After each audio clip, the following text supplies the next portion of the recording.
Hello అండి, hi everyone. అందరు ఎలా చదువుతున్నారు? బాగా చదువుతున్నారా? యాక్చువల్గా నేనైతే ఒక టైం టేబుల్ అయితే పెట్టుకున్నాను. అయితే ఒక సబ్జెక్ట్ అనేది నేను ఇంత అవర్స్లో చదువుకోవాలని అయితే ఒక ఛాలెంజ్ అయితే చేసుకున్నాను. సో నేనైతే ఆ విధంగా స్టార్ట్ చేశాను ఫ్రెండ్స్. నేనైతే హైకోర్టుకి అయితే ప్రిపేర్ అవుతున్నాను. యాక్చువల్గా నేను స్కూల్లో వర్క్ చేస్తాను. సో మార్నింగ్ వెళ్ళి ఈవినింగ్ రావడానికే టైం పడుతుంది. ఇంకా నాకు చదవడానికి టైం సరిపోవట్లేదు యాక్చువల్గా కాకపోతే ఇంకా స్కూల్ నుండి వచ్చిన తర్వాతకి నేనైతే టైం టేబుల్ అనేది అయితే వేసుకుంటాను.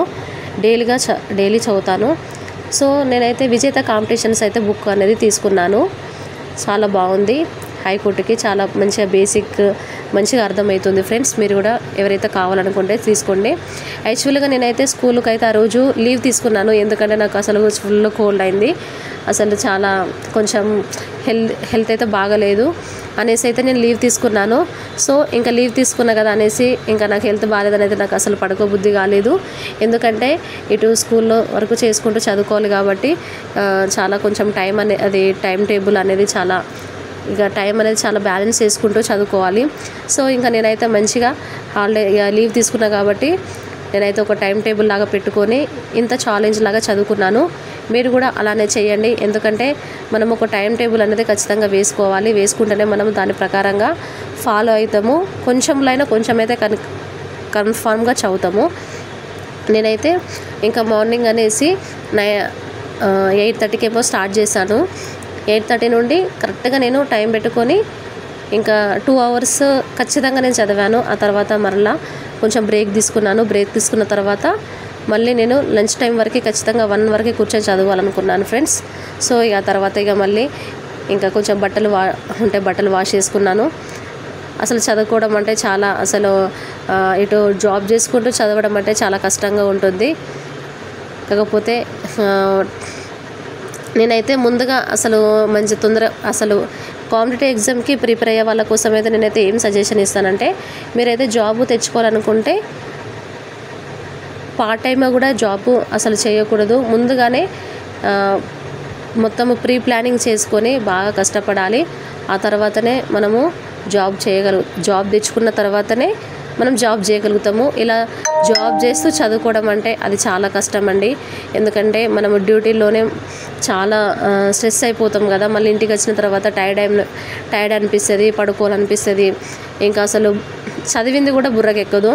సో నేనైతే ముందుగా సజెషన్ అయితే, ఎవరైతే జాబ్ తెచ్చారనుకుంటున్నారో, ఎవరైతే గ్రాడ్యుయేషన్ అయిపోయిన తర్వాత కానీ 10th తర్వాత ఇంటర్ తర్వాత కానీ ఎవరైతే ఏ లెవెల్లో ప్రిపేర్ అవ్వాలనుకుంటున్నారో మొదటగా జాబ్ తెచ్చుకున్న తర్వాతనే మీరు పనైనా చేసుకోండి. అంతవరకు అయితే ఇట్లా మామూలుగా కానీ కొంతమందికి ఫైనాన్షియల్ ప్రాబ్లం ఉంటుంది. ఎందుకంటే ఏదైనా చేసుకోకపోతే తప్పదు. సేమ్ నాకు కూడా అంతే అండి. ఇది మామూలుగా మనము ఊరికనే మనం చదువుకోవాలంటే కూడా అసలు డబ్బులు కూడా చాలా ప్రాబ్లం అవుతుంది కదా. అందుకనే చేసుకోవాలి. అంటే ఎవరికైతే కొంతమందికి అయితే పేరెంట్స్ నుండి సపోర్ట్ ఉంటుంది. చాలామందికి బాగానే యూస్ఫుల్గా ఉంటుంది. అలాంటి వాళ్ళైతే యూటిలైజ్ చేసుకోండి. కానీ ఇంకా పార్ట్ టైమ్గా అయితే కొంచెం చేసుకుంటున్నప్పుడు అయితే ఖచ్చితంగా మనము ఇలా ఒక టైం టేబుల్ అయితే పెట్టుకోవాలి. మనసులోనే అనుకోవాలి. ఎవరికైతే కొంచెం మోటివేషన్ క్లాసెస్ కూడా వినాలి. నేనైతే పాలిటీ అయితే స్టార్ట్ చేశాను. ఎందుకంటే మనకి పాలిటీ నుండి ఖచ్చితంగా కన్ఫామ్గా మనకైతే అందులో స్కోరింగ్ అయితే ఎక్కువ ఉంటుంది. సో నేనైతే అది ప్లానింగ్ అయితే చేసుకున్నాను ఫ్రెండ్స్. యాక్చువల్గా నేను ఇప్పుడైతే ఒక టాపిక్ అయితే నేను చూజ్ చేసుకున్నాను. అది ఏంటంటే పంచవర్ష ప్రణాళికలు. ఈ పంచవర్ష ప్రణాళికలు మొత్తము 12 ఉంటాయి ఫ్రెండ్స్. ఈ 12 ఖచ్చితంగా నేనైతే రావాలని అయితే నేనైతే పెట్టుకున్నాను. సో ఇందులో మనకి వచ్చేసి ఈ పంచవర్ష ప్రణాళికలు పంచవర్ష ప్రణాళిక, ఇంకా రెండవ ప్రణాళిక, మొదటి పంచవర్ష ప్రణాళికలు అయితే ఈ ప్రణాళిక రూపకర్త ఎవరంటే మోక్షగుండం విశ్వేశ్వరయ్య. రెండవ పంచవర్ష ప్రణాళిక నమూనా రూపకర్త ఎవరంటే మహల్ నోబిన్.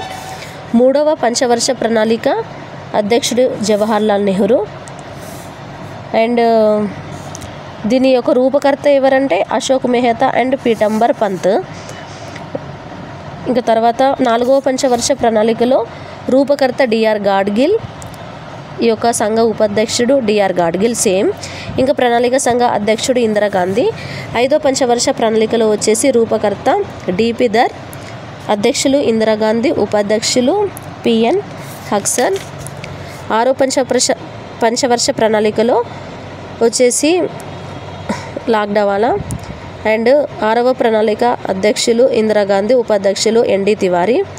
7వ పంచవర్ష ప్రణాళిక ఉపాధ్యక్షులు డాక్టర్ మన్మోహన్ సింగ్, సంఘాధ్యక్షులు రాజీవ్ గాంధీ. 8వ పంచవర్ష ప్రణాళిక అధ్యక్షుడు పివి నరసింహారావు, ఉపాధ్యక్షుడు ప్రణబ్ ముఖర్జీ. 9వ పంచవర్ష ప్రణాళిక అధ్యక్షుడు దేవగౌడ అండ్ ఉపాధ్యక్షులు మధు దండావతే. 10వ పంచవర్ష ప్రణాళిక అధ్యక్షుడు వాజ్పేయి, ఉపాధ్యక్షుడు కృష్ణచంద్రకాంత్ పంత్. ఈ యొక్క నమూనా బ్రిడ్ ల్యాండ్ నమూనా. 11వ పంచవర్ష ప్రణాళికలో వచ్చేసి ఈ ప్రణాళిక అధ్యక్షుడు మన్మోహన్ సింగ్, ఉపాధ్యక్షుడు మాంటెంగ్ సింగ్ అహ్లూవాలియా. రూపకర్త వచ్చేసి మాంటెంగ్ సింగ్ అహ్లూవాలియా.